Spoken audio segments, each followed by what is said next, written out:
In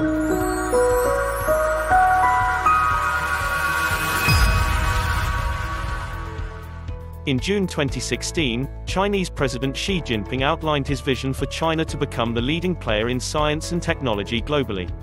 Speaking at the National Congress of the China Association for Science and Technology, he said the country must be on course to being a leading innovator worldwide by 2030. According to a post on the Chinese Academy of Science website, Xi said, "Great scientific and technological capacity is a must for China to be strong and for people's lives to improve," adding that the country and even humankind won't do without innovation, nor will it do if the innovation is carried out slowly. Now, before we start, make sure you hit the subscribe button, and if you already did, do click on the bell button so that you will not miss out any of our new videos. Fast forward to 2020 and it's clear that China is making technology innovation a major priority, having become a leader in quantum research, boldly challenging the USA in the supercomputer arms race, and creating its own successful space programs. Zhejiang province, where internet giant Alibaba is located, just pledged a $17 billion commitment to driving technology over the next 5 years. And the country's startup scene is thriving. Here are just some of the most amazing projects that have emerged from China in recent years. First, drone and robotic COVID-19 response. The COVID-19 response across China saw a massive uptick in the use of unmanned, remote technologies like drones and robotics to provide services to residents.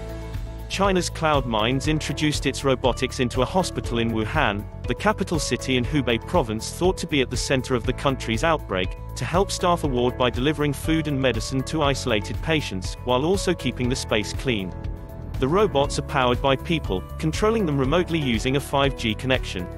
The BBC quoted Cloud Mine CEO Bill Huang as saying, "This is China's first ever entirely robot-led ward and an opportunity to test the capability of the technology and how we work together." Agricultural drones typically used for spraying pesticide from agritech firm XAG, meanwhile, were repurposed for disinfecting public spaces. Elsewhere, drones were used to transport medical samples in Zhejiang province, cutting the 20-minute journey by road to 6 minutes by air, according to WEF. Next, plasma drives for green aircraft. According to South China Morning Post, the Institute of Technological Science at Wuhan recently published a paper announcing the creation of a prototype, plasma drive, that could lift a small steel ball across a 1-inch quartz tube, the same level of thrust required to power a commercial aircraft engine. While this is only a prototype, the hope is that a larger version could pave a route forwards for a green alternative to the fossil fuel-hungry engines that power aircraft today.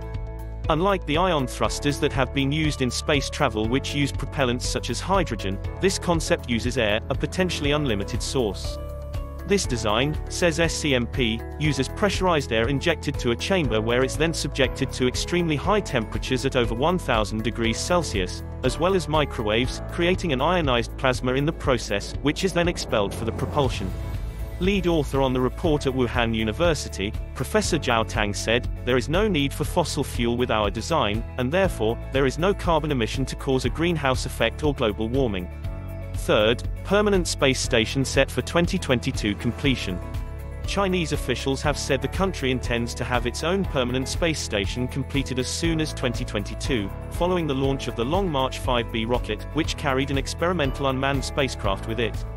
According to Xinhua, China hopes to complete at least 10 missions over the next 3 years to finish the construction of the new, T-shaped space station, which will have a core module at its center and lab capsules on each side. Living space in the core module would account for about 50 cubic meters, and 110 cubic meters in total, with the 2 lab capsules included. China's Global Times newspaper reported that the Long March 5B rocket launch from the Wenchang Space Launch Center in Hainan Province, South China, was a success, signaling the beginning of the permanent space station. Launch missions of the core, Tianhe, space station cabin and the lab capsules, Wenshan and Mengshan, are to follow. However, debris from China's Long March 5B rocket, the largest piece of space junk to fall uncontrolled in nearly 30 years, according to Popular Mechanics, re-entered the Earth's atmosphere and landed in the Atlantic off the west coast of Africa. Ars Technica said that the debris narrowly missed New York City. Fourth, China lands Chang A-4 probe on dark side of the moon. China became the first nation to successfully land a Discovery probe on the far side of the moon. The Chang A-4 lander touched base on the 115-mile von Karman crater on the Moon's far side on the 2nd of January 2019. Scientists hope that they will learn more about the Moon's mineral composition and its surface, as well as the layer just beneath the surface, the Moon's mantle. As the dark side of the Moon never faces Earth, Chang A-4 will not be able to beam data directly back to the Earth. Instead, it communicates by bouncing data from the Quikiao relay satellite which was launched in May 2018. Components of Chang A-4 were jointly developed by scientists from Germany, Sweden, Netherlands, Saudi Arabia and China. The probe, which launched the 8th of December 2018 at the Xichang Satellite Launch Center in southwest China, will also test numerous types of recording and measuring equipment including cameras and a spectrometer for low-frequency observations that scientists believe will be useful for conducting experiments without the interference of radio noise from Earth. Previously, China had launched the Chang A-1 and Chang 2 orbiters in 2007 and 2010 respectively, while the Chang A-3 mission for a near-side landing was a success in December 2013. Fifth, Chengdu Artificial Moon. According to Chairman of Chengdu Aerospace Science and Technology Microelectronics System Research Institute, Wu Chengfeng, Chengdu in southwest China might well have an artificial moon, launched in 2020 to complement the real one. He announced the plans at a national innovation conference held in Chengdu in October 2018.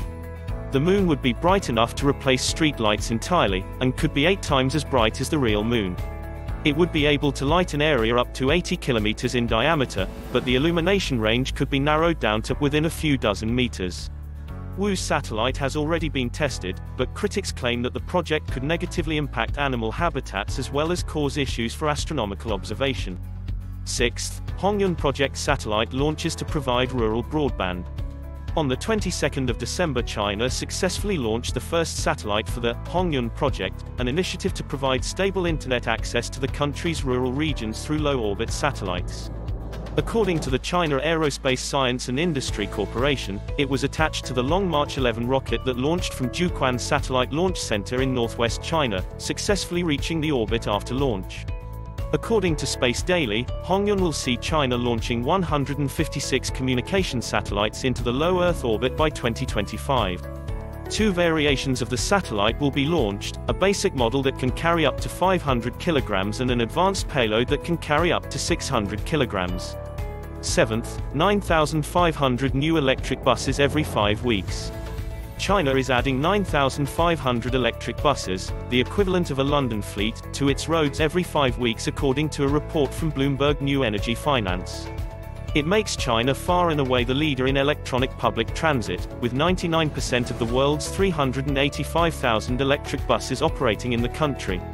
The buses are helping clean up the air quality of dense urban populations, as well as reducing the country's reliance on oil.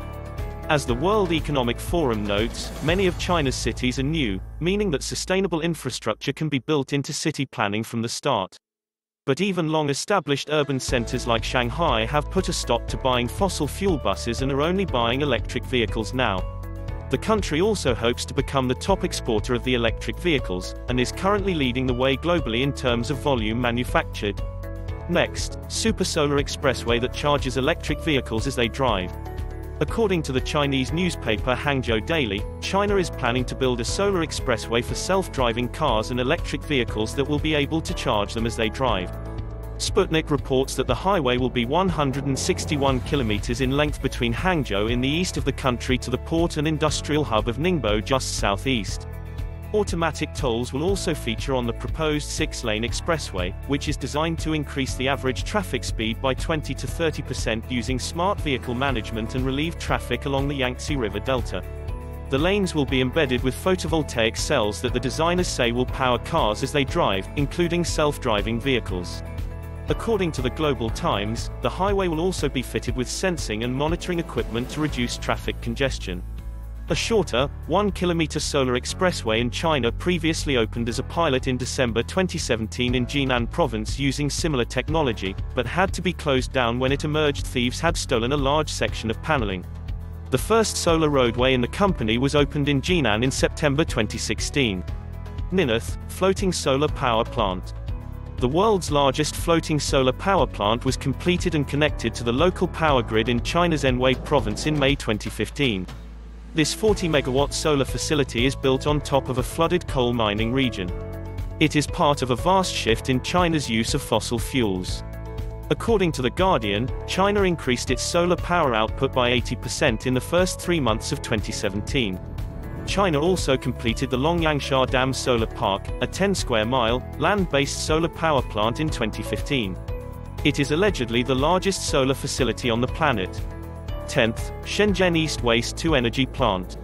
Over in the industrial hub of Shenzhen, Danish firm Schmidt-Hammer Lassen Architects has proposed the planet's biggest waste-to-energy plant, designed to transform 5,000 tons of waste every day into power. The plant is due to open in 2020, and it will be almost a mile wide. Next, Transit Elevated Bus. This concept called Transit Elevated Bus was first revealed at the 19th China Beijing International High-Tech Expo. It's designed to accommodate as many as 1,200 people at any time, and would trundle along highways straddling normal road traffic that passes by beneath. It's just a model at the moment, but its creator, Ben Jiming, claims the cost of its construction is less than a fifth of a subway, and a trial will reportedly begin in Qinhuangdao City in the second half of this year.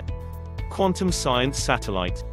The Chinese Academy of Sciences head scientist, Pan Jianwei, recently announced that the country will undertake its first experiments with a quantum satellite to establish a quantum communications link between Earth and space. It's believed that, if the experiment is a success, such a satellite could greatly improve the security of data transmissions around the world. 500-meter aperture spherical telescope FAST. In September this year, the 500-meter aperture spherical telescope, FAST for short, is set to open its doors and become operational. First proposed in the early 90s, it will become the biggest single-aperture radio telescope on the planet, with 4,600 triangular panels. The telescope is situated in a natural basin in Pingtang County, Guizhou Province, to protect the project from unwanted magnetic disruptions. 3D printed houses. Although 3D printing is by no means new, in 2014 a Chinese company called Win-Sun Decoration Design Engineering managed to create a 10-house 3D printed village in under 1 day. After printing out each of the prefabricated modules, the components were lifted into place by a crane and were then ready to use. And in 2015, the same company created the world's tallest 3D printed building at the time.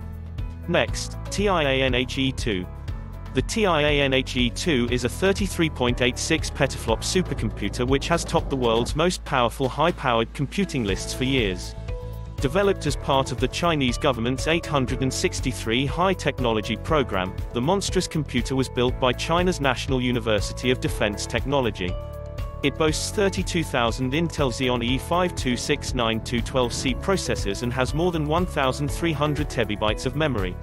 Although it's by far the most powerful in terms of calculation capacity, critics say that it's not as functionally useful as other supercomputers in the US and Japan. Last, customized server chips with Qualcomm. Mobile chip giant Qualcomm will begin to make server chips specifically designed for the Chinese market this year, through a business owned by the Chinese government. The Guizhou Province Qualcomm collaboration was initiated because server demand in the country is expected to eventually outpace that of the US, and for political reasons, China is beginning to clamp down on technology produced from outside its borders. According to the Wall Street Journal, Qualcomm President Derek Aberle has said the project will address security concerns with a solution that's very specific to China.